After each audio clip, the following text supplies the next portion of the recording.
নমস্কার বন্ধুরা, ইয়োর কিচেনে আপনাদের সবাইকে স্বাগত। আমি আজ করে দেখাবো ফুলকপি বেগুন দিয়ে পাবদা মাছের ঝোল। তবে আর দেরি না করে দেখে নেওয়া যাক ফুলকপি আর বেগুন দিয়ে পাবদা মাছের ঝোল কিভাবে রান্না করতে হয়। পাবদা মাছ খুব ভালো করে ধুয়ে পরিষ্কার করে তাতে নুন আর হলুদ দিয়ে মাখিয়ে রেখেছি। এবার এগুলোকে আমি অন্তত 15 মিনিট রেখে দেব। নিয়েছি ফুলকপি, নিয়েছি বেগুন আর নিয়েছি আলু।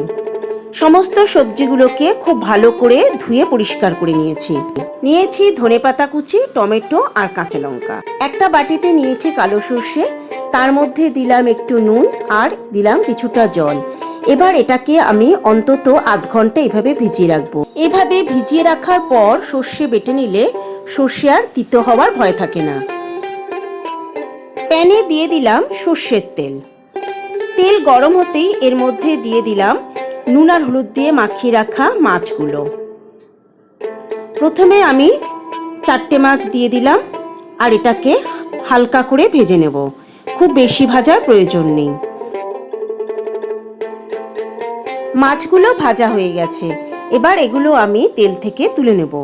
আমার সকল দর্শক বন্ধুর কাছে একান্ত অনুরোধ রইল আমার চ্যানেলটা সাবস্ক্রাইব করার। আর বাকি মাছগুলোকেও আমি একইভাবে ভেজে তুলে নেব।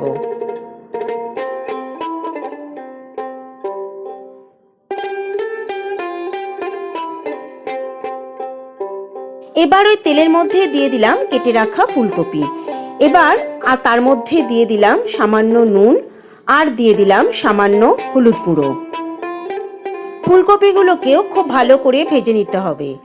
আর এই সময় গ্যাসের ফ্লেম থাকবে মিডিয়ামে। ফুলকপিগুলো ভাজা হয়ে গেছে, এবার এগুলো আমি তেল থেকে তুলে নেব।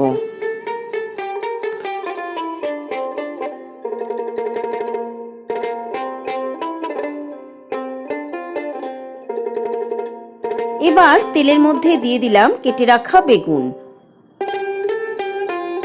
এবার তার মধ্যে দিয়ে দিলাম একটু হলুদ গুঁড়ো আর দিয়ে দিলাম সামান্য পরিমাণে নুন আর হলুদ দিয়ে বেগুনটাকে এবার খুব ভালো করে ভেজে নিতে হবে।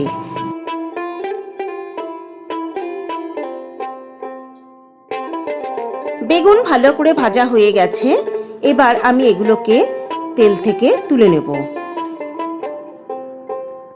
এবার ওই তেলের মধ্যে দিয়ে দিলাম কয়েকটা ডালের বড়ি। এই সময় গ্যাসের ফ্লেম থাকবে একদম লোতে। আর এবার বড়িগুলোকে আমি খুব ভালো করে একটু লাল লাল করে ভেজে নেব।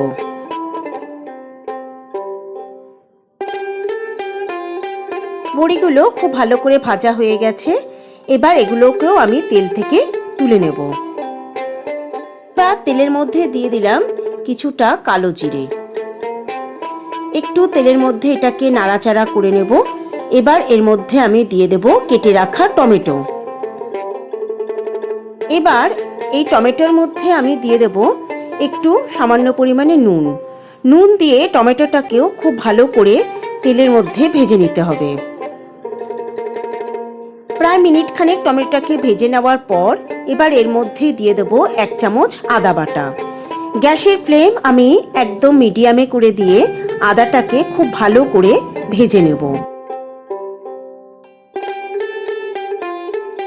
প্রায় মিনিট খানেক আদাটাকে আমি ভেজে নিয়েছি আর এর থেকে কাঁচা গন্ধ চলে গেছে।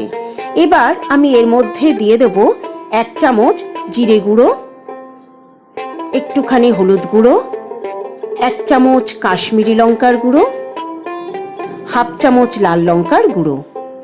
এবার সমস্ত মশলাগুলোকে খুব ভালো করে কষিয়ে নিতে হবে। আর এই সময় গ্যাসের ফ্লেম রাখবো একদম লোতে। এই সময় আমি এর মধ্যে কোনো জল দেব না, শুধু ভালো করে অনবরত নেড়েচেড়ে মশলাটাকে খুব ভালো করে কষিয়ে নেব। প্রায় 2 মিনিট আমি মশলাটাকে খুব ভালো করে কষিয়ে নিয়েছি। এবার এর থেকে তেলও ছেড়ে দিয়েছে আর মশলা থেকে একটা বেশ সুন্দর গন্ধও বেরোচ্ছে। এবার এর মধ্যে আমি দিয়ে দেব পরিমাণ মতো জল। এবার এটাকে ঢাকা দিয়ে আমি ভালো করে ঝোলটা ফুটে উঠতে দেব। প্রায় 10 মিনিটের পরে আমি ঢাকা খুলে দিলাম। ঝোলটা খুব ভালো করে ফুটে উঠেছে। ঝোল ভালো করে ফুটে ওঠার পরেই এর মধ্যে মাছ এবং অন্যান্য সবজি দিতে হবে। দিয়ে দিলাম ভেজে রাখা ফুলকপি, দিলাম ভেজে রাখা আলু, আর দিয়ে দিলাম ভেজে রাখা ডালের বড়ি। এবার এর মধ্যে আমি ভেজে রাখা মাছগুলোকেও খুব সাবধানে দিয়ে দেব। এই মাছগুলো খুব নরম, তাই বেশি নাড়াচাড়া করব না।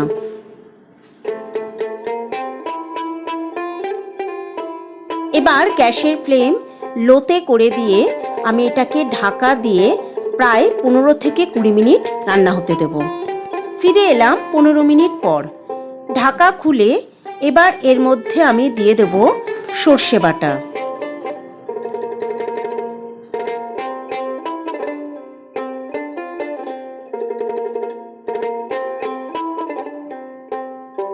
খুব ভালো করে হালকা হাতে সমস্ত কিছুকে একবার মিশিয়ে দিতে হবে।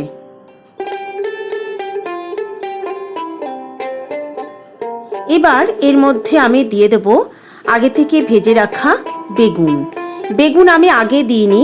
বেগুন যদি আগে দেওয়া হয় তাহলে সমস্ত বেগুন খুব বেশি করে সেদ্ধ হয়ে যাবে এবং সেটা ঝোলের সঙ্গে মিশেও যাবে আর খেতেও ভালো লাগবে না।